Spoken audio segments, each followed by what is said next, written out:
We didn't quite make the light goal for the Japanese exclusive one, but I picked this up as a fun second place. Welcome back, Troglodytes, to your daily dose of guitar information, the Trogly's Guitar Show. I couldn't help myself. I needed to check one of these things out, see if it's actually any good or not. First off, that zipper works surprisingly fast. It feels really good quality. Well, let's go ahead and see what it's like. Basically a baked potato. Are all Squiers coming like this nowadays? Instead of the regular white foam? We'll say it comes off a little bit easier. But here we go. Our pink friend is back.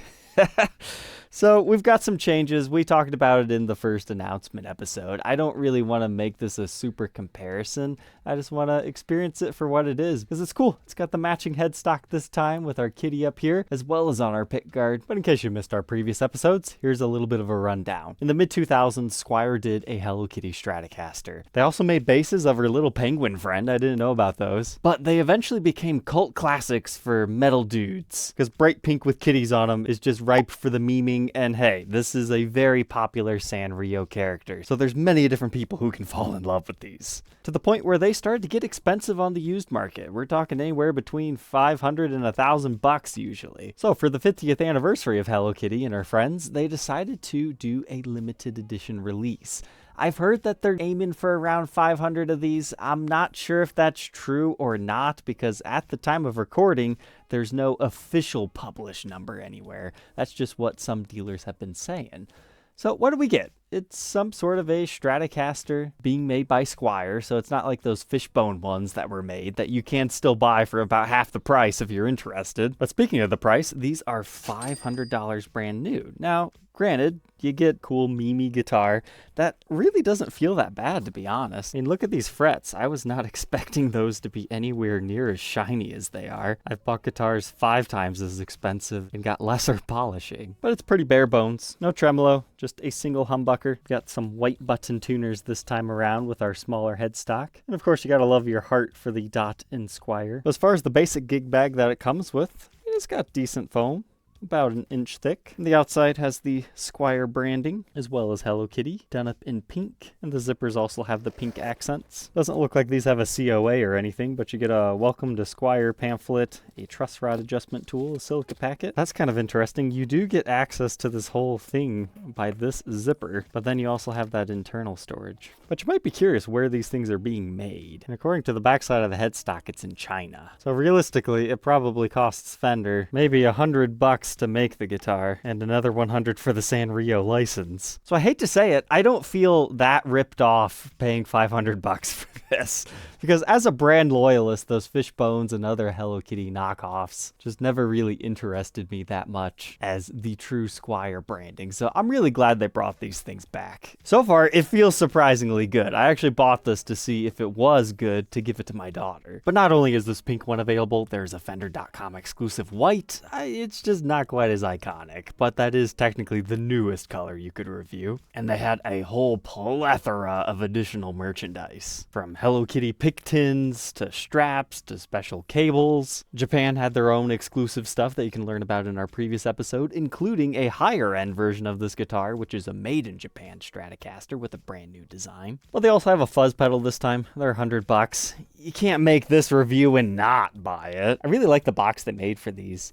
They understand people will probably be displaying them as well as playing them. But opening it up, you get a cool little manual. Tells you a little bit about it. A Fender lessons tag. Some feet for the pedal if you want to put it on. And sadly, this one's not a potato. But oh, okay. It's like a powder-coated substance. It's got a little bit of texture to it. And I wasn't expecting that on the back. We'll see how this sounds later. But to learn more, let's go ahead and throw it on the workbench, take an individual look at its parts and specs, and then see if it plays and sounds good.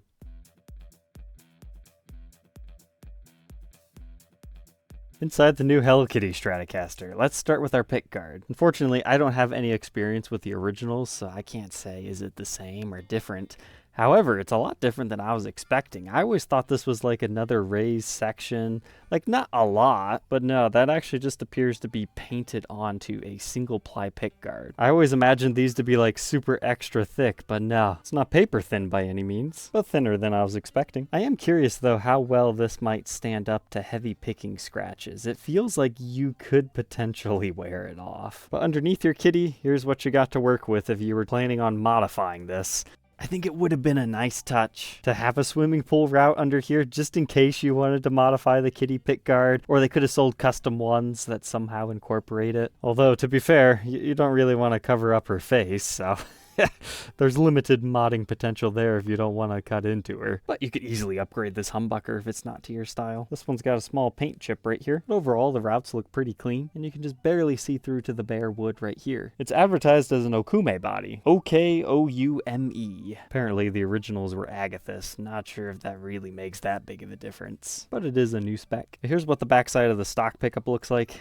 I'm not expecting too much out of this, but you gotta remember, it's 2024. It's really hard to make a bad, cheap guitar anymore, especially at 500 bucks. I mean, there's companies out there like Donner who are making $150 Strat clones that are surprisingly good for what they are, whether you like their company or not. So while I have managed expectations, I'm hoping this is going to sound decent. But I love this feature, a side output jack Strat. They wanted to keep it nice and clean up here.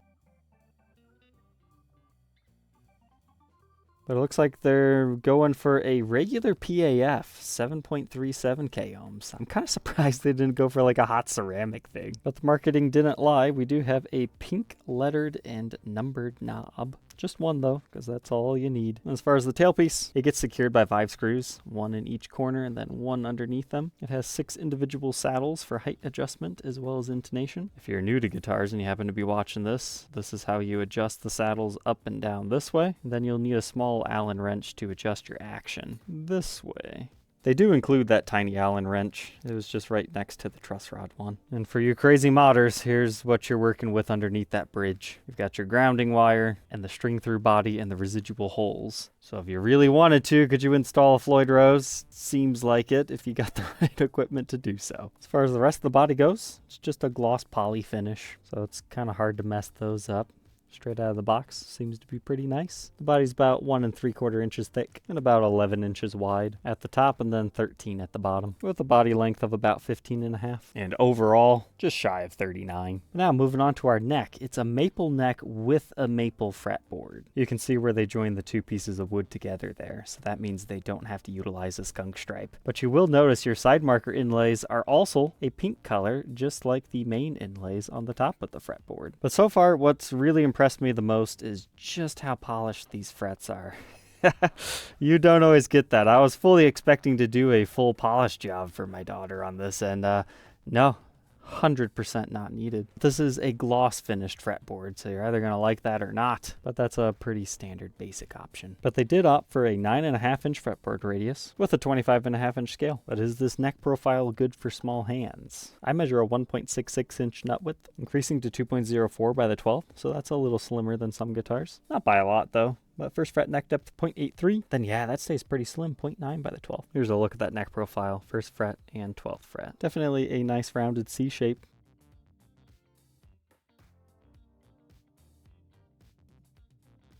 Everything about this guitar is pretty user-friendly so far. Your truss rod adjusts up here, and if you're not familiar with Stratocasters, vintage ones have it down here, and you have to remove your pick guard, and even sometimes then you have to remove your whole neck to get to it. And then here's something else they did for this one. I didn't realize when I made my first comments of how I don't like that they utilize these height adjustment screws in the design, because you're kind of cutting into her eye and her face over here. But apparently the original Hello Kitty Stratocasters, you have to remove your entire pickguard to adjust the height of your pickup. So that's more of a convenience of life thing. Although I think it would have been nice if they could have powder coated those screws, but I get it. Moving parts, harder to warranty.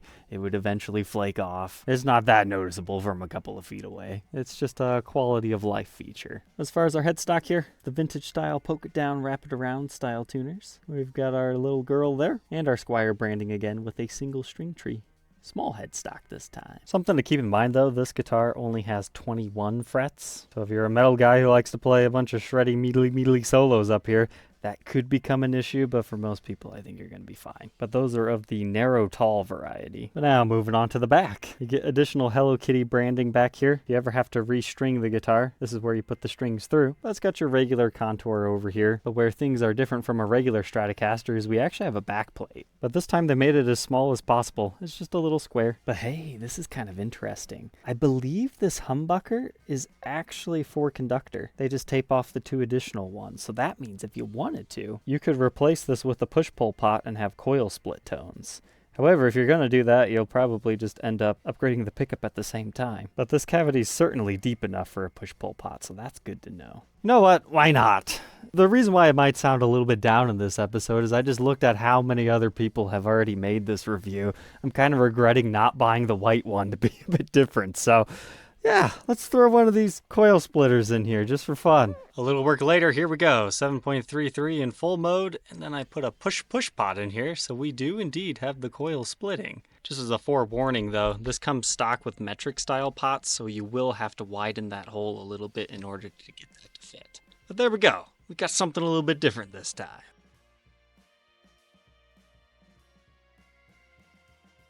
We can take a quick peek underneath our neck plate. You can see you've got a hole in there. Then hey, I'm actually really glad I took the neck off. We can see all the exposed wood here, and you can see what you're working with if you wanted to put something else in here. Or if you wanted to refinish it into like a translucent purple. I don't know how this wood grain would look, but at least now you know. But we do have some sort of a marking over here. And then the end of the neck looks like so. Looks like it says SOKT, as well as some other markings. I don't see anything down here, but you can very clearly see the maple fretboard now. I suppose while we have it out, we can take some dimensions. The width is 2.14 inches down here. I measure this to be about 2.2 inches wide. The bottom of the neck about 2.19 inches. I'd call that a reasonably tight neck pocket. Taking the neck off, there's no resistance, so it's not the tightest one we've ever seen. But trust me, these budget guitars can sometimes get a little bit squirrely with how they route those. But the back of the neck's pretty nice. Again, it's a gloss finish. You could slightly sand that down if you didn't want that. It looks like we're going to have a little bit of movement within the wood. And then here's the back side of the headstock. It appears to be a one-piece maple neck designed and backed by Fender, crafted in China with Sanrio's branding and an additional serial number. All said and done, how much does this modded kitty weigh? Not too bad, 7 pounds 2 ounces. Let's go ahead, plug her in, and hear how she sounds.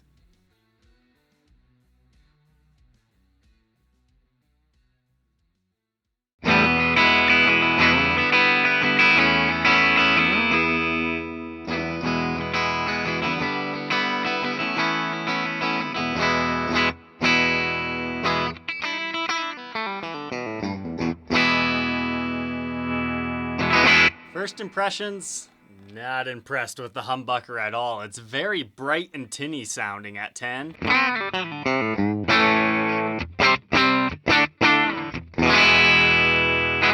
Like it's okay, but it's almost like distorting my amp. As you roll it down.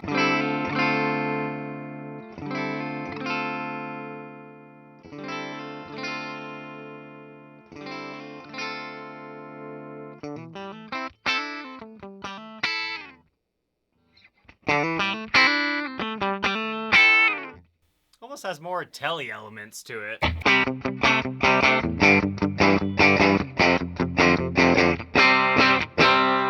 now let's try it split. Remember, doesn't come stock from the factory this way. I modded it.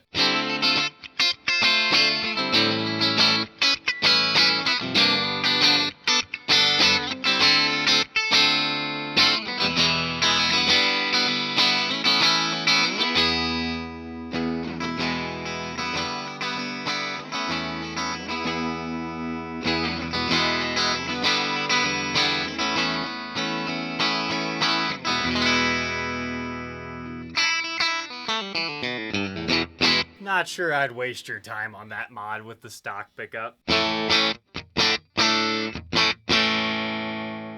how's it go with some distortion?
that pickup's gotta go. It doesn't really have much redeeming qualities. Sometimes cheap single coils have like that, oh yeah, it's a cheap Strat sound, but this just doesn't do it for me as a Gibson guy. Now let's try the kitty fuzz.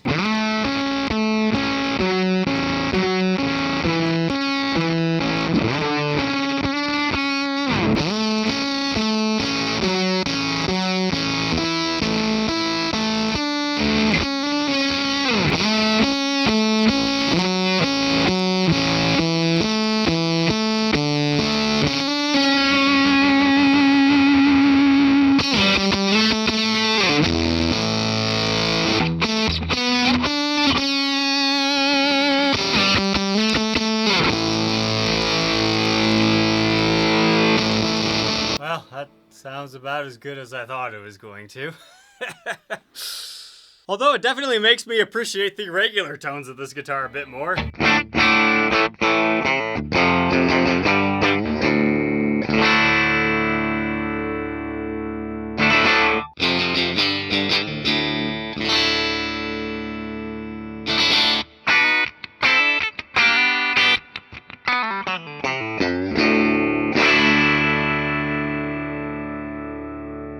For the sake of completeness, I actually bought two of these just in case I messed up the first one modifying it.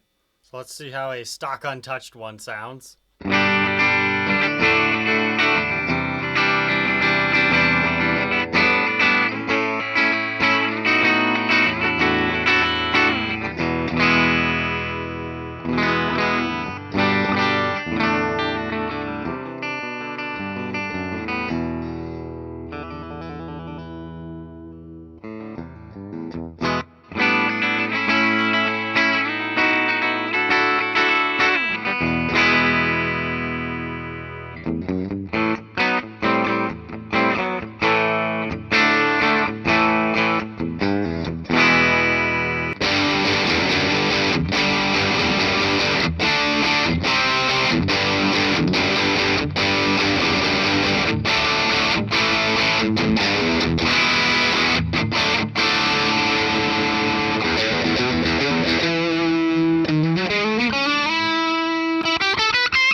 I did notice that pickup was a lot lower, so here's our first one again that we modified with the pickup lower.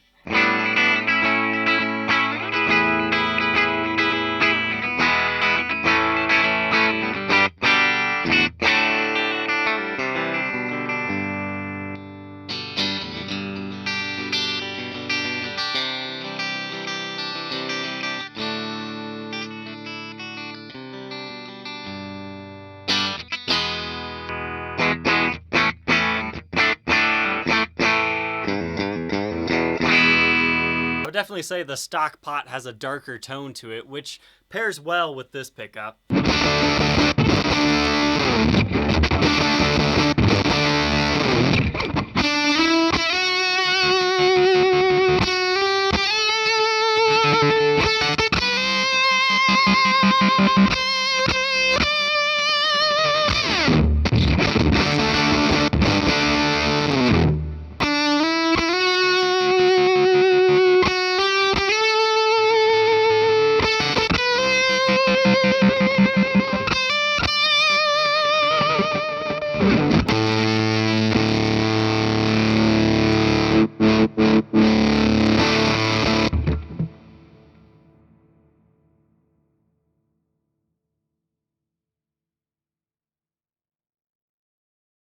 So there we go, the new 2024 Hello Kitty Stratocaster. What are my final thoughts on this? You're definitely paying for the Sanrio brand and having Hello Kitty on here. It's realistically probably about a $200, $250 guitar. However, they have fantastic frets. Both of them straight out of the box were looking this good. And I bought these from a dealer. It's not Fender sending me primo examples. The stock pickup, it's okay. It just kind of depends what pot you're using, as we saw. So if you're a fan of Hello Kitty and you just think a modification project on this would be fun, yeah, you're gonna have a good time. But if you think this is necessarily something to buy for your son and or daughter, I think you might need to invest a little bit more into it. But also remember, I'm coming from a high-end Gibson guitar world. I don't think I'm actually going to give this to my child because I think they deserve something a little bit better with their dad's job, right? I hope you guys enjoyed checking these things out with me. Don't forget to like, comment, and subscribe, and we'll catch you tomorrow on the next one. Take care.